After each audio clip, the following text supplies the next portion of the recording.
झूठ बोलो, जोर जोर से बोलो, खुलकर बोलो, बार बार बोलो, ये नरेंद्र मोदी जी का मैसेज है। नरेंद्र मोदी जी को अपनी आगामी हार से इतनी तकलीफ, इतनी बौखलाहट हो गई है कि सिर्फ झूठ बोलने पर आमादा है। अब दिक्कत की बात क्या है कि मोदी जी झूठ बोलते हैं, उसकी लीपापोती इनकी सारी पार्टी को, इनके अध्यक्ष को, इनके बददिमाग मंत्रियों को, बेलगाम प्रवक्ताओं को करनी पड़ती है। एक नया शगुफा छोड़ा गया है कि कांग्रेस दलितों और आदिवासियों का आरक्षण हटाकर मुसलमानों को दे देगी। कांग्रेस भला ऐसा क्यों करेगी? कांग्रेस ने 55 साल में तो ऐसा किया नहीं, तो अब हम ऐसा क्यों करेंगे? और यहां पर थोड़ी सी आपकी मूर्खता भी दिखती है। लोगों को समझ में आ जाता है कि 10 साल सिर्फ झुंझुना बजाया है, कोई नियम कानून भी आपको नहीं पता है। लेकिन आपके झूठ का पर्दाफाश कुछ सवालों से करते हैं। वैसे तो आपको करारा जवाब हमारे कर्नाटका के मुख्यमंत्री ने दिया है, लेकिन कुछ सवाल मैं भी पूछ लेती हूँ।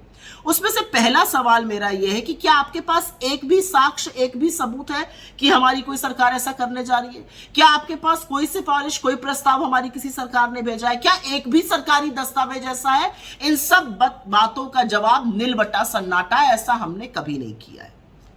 अब बात करते हैं आपके अल्प ज्ञान की। आप कहते हैं हमारी राज्य सरकारें ऐसा करने वाली हैं। अरे प्रभु, SC ST, दलितों और आदिवासियों और पिछड़े के रिजर्वेशन में संशोधन करने का हक सिर्फ और सिर्फ लोकसभा और राज्यसभा सदनों को है। कोई राज्य सरकार इसमें अपनी मनमानी ढंग से नहीं कर सकती है।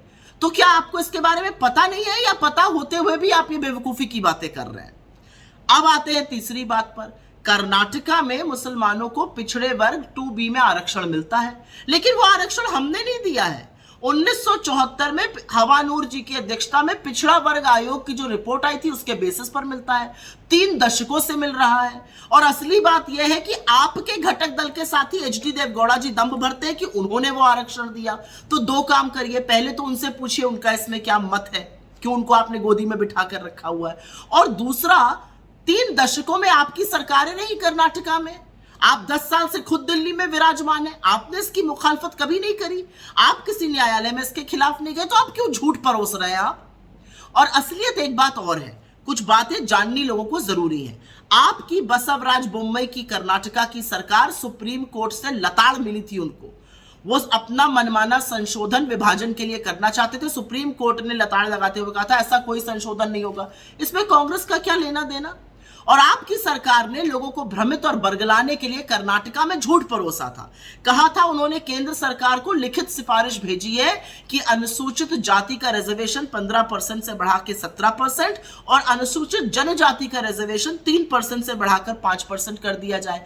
आपके सामाजिक न्याय के मंत्री नारायण स्वामी ने इस झूठ का पर्दाफाश सदन में किया।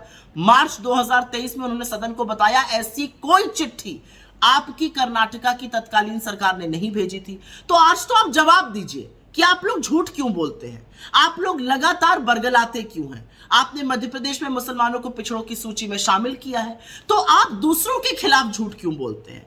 असलियत यह है मोदी जी की सत्ता को डगमगाते हुए देखकर आपकी बौखलाहट साफ दिख रही है। लेकिन झूठ भी तो ऐसे बोलिए कि जो रह रहकर पकड़े रह जाए। 4-4 साल के बच्चे आपके झूठ की बखिया उधेड़ रहे हैं और आप झूठ पर झूठ बोलते जा रहे हैं। थोड़ी देर बाद सड़कों पे निकलिएगा, लोग कहेंगे झूठा झूठा कह के आपको बुलाएंगे। तो देश के प्रधानमंत्री हैं, जितने भी दिन अब शेष बचे, झूठ बोलना छोड़ दीजिए, इस तरह से बरगलाना छोड़ दीजिए।